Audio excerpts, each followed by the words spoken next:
လောကလုံးမှာပြေးကြည့်မှာယွန်းမီစွမ်းနဲ့အီဒိုခယောင်တို့ညီမနှစ်ယောက်ပဲရှိတဲ့ဘဝကြီးမှာအောက်ခြေလူဒန်းစားဘဝကနေရုံထွက်နိုင်ဖို့ပတ်စံကိုချစ်ကုတ်ပြီးရုံထွက်ဖို့ကြိုးစားရင်းယွန်းမီစွမ်းကလည်းအချိန်ပိုင်းလုံနေတဲ့ပန်းဆိုင်လေးကိုဝယ်လိုက်သည်တစ်ဖက်မှာလည်းဘားတစ်ခုမှဘားမဲ့အဖြစ်လုတ်ကြိုက်ပြီးပတ်စံသာအရေးကြီးဆုံးလို့ခံယူထားပါတယ်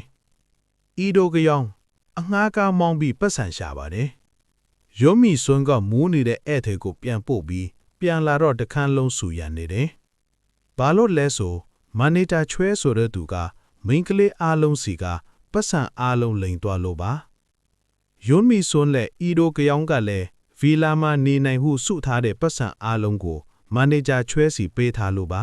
။သူတို့လည်းအိမ်ကိုလိုက်သွားတော့မန်နေဂျာချွဲကတေဆုံးသွားပါပြီ။ဇာပနပွဲမှာကူညီငွေအနှဲငယ်ကိုတောင်းချမ်းပြီးညီအမနှစ်ယောက်ယူလာခဲ့လိုက်ပါတယ်။နောက်တစ်ရက်မှာတော့ယွန်းမီစွန်းတစ်ယောက်လမ်းလျှောက်နေရင်ကန်ဒန်ပန်ကနေ1သိန်းတစ်ထောင်ထုတ်ယူသွားပြီဆိုတဲ့ message ဝင်လာပါတယ်။ဒိုကယောင်ရဲ့လက်ချက်ဆိုတာတီလို့အိမ်ကိုပြန်လာခဲ့လိုက်ပါတယ်။ထင်းတဲ့အတိုင်းပါပဲဒိုကယောင်က1သိန်းတစ်ထောင်ကိုလောင်းကစားလုပ်ပစ်လိုက်တာပါ။ကစားပွဲကနိုင်ချေအများကြီးရှိလို့နိုင်ရင်အားလုံးအဆင်ပြေပြီလို့ပြောနေပါတယ်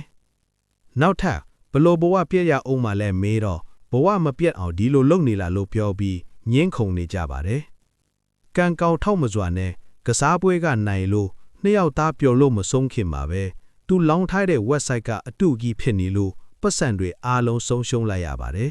။ဒိုယောင်လဲမူရစ်ဆေးပို့ဖို့ကမ်းလှမ်းတဲ့အလုပ်ကိုတိုးစပို့ပေးဖို့ပြောပြီးလက်ခံလိုက်ပါတယ်။အဖက်မှာလဲယွန်းမီစွန်းတယောက်မလုတ်ချင်တဲ့ဘားမဲ့အလုပ်ကိုပြန်လုပ်နေရပါတယ်။အီဒိုကယောင်လဲမထင်မှတ်ပဲအငှားကားမောင်းရင်ကားငှားတဲ့ဧည့်သည်မိမရဲ့ယောက်ျားဖွတ်ထားတဲ့ပိုက်ဆံ1တန်း900ကိုဘယ်နားမှလဲလို့သူ့ရဲ့အငယ်နောင်းကောင်လေးကချစ်တယ်ပြောပြီးချော့မိနေတယ်။မိန်းကလေးကအန်ဂျင်လာလို့ကားခဏရက်ပေးဖို့ပြောတော့ဒိုကယောင်လဲရက်ပေးလိုက်ပါတယ်။ဧည့်သည်ဖုံးကြံခဲ့လို့ဆက်ဆူကြည့်လိုက်တော့ယွန်းမီစွန်းကိုမကောင်းကြံပါကိုတီးလိုက်ရတော့ချက်ချင်းလိုက်သွားပါတယ်။ကံကောင်းထောက်မစွာနဲ့ယွန်းမီစွန်းကိုလူယုံမှလက်ထဲကနေကဲတင်နိုင်လိုက်ပါတယ်။မန်နေဂျာချွဲကိုနောက်ကနေကြိုးကင်နေတဲ့သူကယွန်းမီစွန်းအလုပ်လုပ်တဲ့ဘာကတသေးဆိုထစ်နေတာကိုတီးလိုက်ရတော့တသေးဆိုရဲ့နောက်ကျောင်းကိုစုံစမ်းကြပါတော့တယ်။အရက်ဝိုင်းမှာမျက်နှာဖုံးတိတ်ရုပ်ဖြတ်ပြီးအတင်းဝင်ရောပြီးစုံစမ်းတော့တသေးဆိုကမန်နေဂျာချွဲကိုမိန်းကလေးတွေစီကပိုက်ဆံတွေကိုလိန်ခိုင်းပြီးသူ့ကိုအစဖျောက်ပစ်ခဲ့တရားခံဖြစ်နေတာကိုမထင်မှတ်ပဲတီးလိုက်ရတယ်။တသေးဆိုကယောမီစွန်းကိုမျက်နှာဖုံးချွတ်ဖို့အတင်းဖီအားပေးပြောတော့အရက်ပြိုင်တောက်ကြမယ်ရှုံးရင်မျက်နှာဖုံးချွတ်ပြမယ်လို့ပြောတယ်။တသေးဆိုလည်းလက်ခံလိုက်ပါတယ်။ဒိုကယောင်လည်းတသေးဆိုရကားကိုတမင်တက်ဝင်တိုက်လိုက်ပါတယ်။အရက်ပြိုင်တောက်နေတဲ့တသေးဆိုကိုသူလက်ထောက်ကကားတိုက်မိကြောင်လာပြောပြီးလာခေါ်သွားပါတယ်။ဒိုယောင်လည်းပြန်လျှော်ပေးမယ်အကြောင်းပြောပြီးဖုန်းနံပါတ်တောင်တန်းပါတယ်။တသေးဆိုက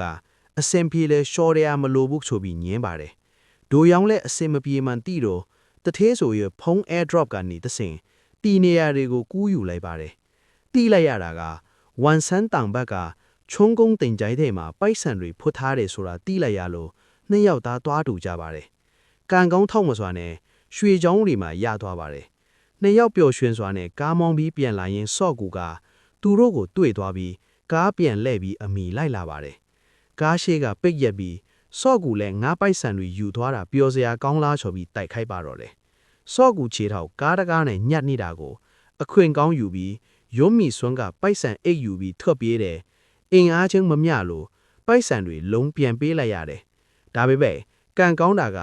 ရွှေချောင်းတွေကြံခဲ့တာကိုစော့ကူမတီးလိုက်ဘူး။ယွန်းမီစွန်းနဲ့အီဒိုကယောင်ညီအမနှစ်ယောက်ရွှေချောင်းတွေယူပြီးဂျပန်ကိုထွက်ပြေးဘူးကြံရပါတော့တယ်။သူတို့တည်ထားတာတန်အမတ်တွေဆိုလေစိတ်မှာအစစ်ဆေးမရှိထုံးလို့ရတာကိုတတိရတော့ယွန်းမီစွန်းအမေနဲ့ပတ်သက်ဖူးတဲ့တန်အမတ်ကြီးကိုတတိရသွားပါတော့တယ်။သူတို့လည်းဆေးဆွဲနေတဲ့သူတို့အမေစီကတန်အမတ်ကြီးအကြက်ကင်လို့ရမယ်အားနေချက်မေးတော့သူနဲ့ပျော်ပါနေတဲ့ဗီဒီယိုဖိုင်ရလိုက်တယ်။တန်အမတ်ကြီးကိုတွေ့ပြီးအိတ်တလုံးဂျပန်ဘက်ကိုတဲခိုင်းတယ်ညင်းမယ်ဆိုရင်ဗီဒီယိုဖိုင်ကို online ပေါ်တင်လိုက်မယ်လို့ချိန်ချုပ်တယ်။တစ်ဖက်မှာလည်းတသေးဆိုကကျွေးစာလူတက်သမားတယောက်ကိုသူမိမနဲ့ဖောက်ဖျံတဲ့ကောင်ရောပိုက်ဆံနဲ့ရွှေချောင်းတွေပါယူသွားတယ်ထင်ပြီးစော့ကူနောက်ပါလိုက်ခိုင်းခဲ့ပါတယ်။ယွန်းမီဆိုးနဲ့ ဤတို့ကယောင် passport အတုလောက်ပြီးထွက်သွားဖို့ကြံထားတယ်အိမ်ပြန်ရောက်တော့ရုံးမိစွန်းရဲ့အမေကရွှေချောင်းတွေယူပြီး KTV မှာကောင်လေးတွေနဲ့ရွှေချောင်းပြပြီးပျော်နေတယ် KTV ကတထေးဆိုရဲ့ဆိုင်ဖြစ်နေတော့ရွှေချောင်းတွေယူသွားတဲ့အသက်ကြီးကြီးမိန်းမတယောက်ရောက်နေတာကိုအကြောင်းကြားလာပါတယ်တစ်ဖက်မှာလဲရုံးမိစွန်းနဲ့ဤတို့ကယောင်ကသူ့အမေကိုလိုက်ရှာရင်း KTV ကိုရောက်လာတော့သူ့အမေကိုရိုက်ပြီးမင်းနေရကနေကယ်ခဲ့ပြီးအတူတူထွက်ပြေးပေမဲ့သူ့အမေကပြန်လိုက်ဖို့ညင်းပြီးသူဖို့ထားတဲ့ရွှေကိုသာတွေ့အောင်ရှာလူပြောပြီးပြန်အဖမ်းခံလိုက်တယ်ကတ်တရားကန်သေးထဲ့ပြီးနှိပ်ဆက်ပြီးမေးတော့လောကနံပါတ်20ဆိုတာတိလိုက်ရပြီးတသေးဆိုကတွားယူခိုက်တယ်ရုံးမိစွန်းကခိုးနာထောင်နေတာကိုတော့သူတို့မတိလိုက်ကြဘူးဤတို့ကယောင်ကိုလောကနံပါတ်20မှာရွှေတွေရှိတယ်ဆိုတာပြောပြီးတွားယူခိုင်းလိုက်တယ်အိမ်ပြန်ရောက်တော့ရွှေတွေရပြီလို့ဤတို့ကယောင်ကရုံးမိစွန်းကိုပြောတော့သူတို့အမေတေသွားတာကိုဘာမှမတတ်နိုင်ပဲကြည်နေရလို့ထွက်ပြေးပနဲ့တသေးဆိုကိုလက်စားချေဖို့ဆုံးဖြတ်လိုက်ကြလေအားနေချက်တွေကိုစတင်စုံစမ်းပါတော့လေစေးရုံတက်နေတဲ့စော့ကူစီတွားပြီးစုံစမ်းတော့ကစားပွဲတစ်ခုကိုရှုံးတဲ့အသင်းဘက်ကသူ့စည်းစိမ်တွေအကုန်ပုံအောလောင်းထားတယ်ဆိုတာသိလိုက်ရပါတယ်ရုံးမိဆုံးနဲ့ဤတို့ကယောင်ကမန်နေဂျာချွဲရန်နစ်နာရနဲ့မင်းကလေးတွေအားလုံးကိုခေါ်ပြီးသူတို့ကိုလင်ခန့်တဲ့အဓိကတရားခံကတသေးဆိုငါအမေကိုလည်းတတ်ပစ်လိုက်ပြီလို့ပြောပြပြီးလက်စားချေကိုကူညီခိုင်းတယ်ပွဲရလက်ကနောက်ကကြိုးကိုက်ချဲလဲထားတာမို့တာဝန်ရှိတဲ့မြို့ဆွေပြီးထင်းချုပ်ခိုင်းတယ်တသေးဆိုကအတင်းသားတယောက်ကိုအရှုံးဖိတ်ခိုင်းထားတဲ့တိတော့ရုံးမိစွမ်းကတသေးဆိုအရှုံးပေးခိုင်းထားတဲ့ကစားသမားကိုဘဝဆိုတာကိုကိုယ်တိုင်ဖန်တီးရတယ်လို့စကားနိုင်ထိုးပြီးစဉ်းစားဖို့ပြောခဲ့လိုက်တယ်ပွဲရလက်ကပြောင်ပြန်ဖြစ်ပြီးတသေးဆိုအားလုံးရှုံးသွားပါတယ်တသေးဆိုကဆိုင်ကဝန်တန်းတွေကိုဖမ်းပြီးရွှေနဲ့ပြန်ရွေးခိုင်းတယ်သူတို့အမေကိုတတ်ဖြစ်ခဲ့တဲ့နေရာမှာလာပေးဖို့ပြောတယ်ရွှေပြပြီးဖမ်းထားတဲ့သူတွေကိုလွတ်ပေးလိုက်ခိုင်းတယ်လွတ်ပေးလိုက်ပြီးဆိုတာတိတာနဲ့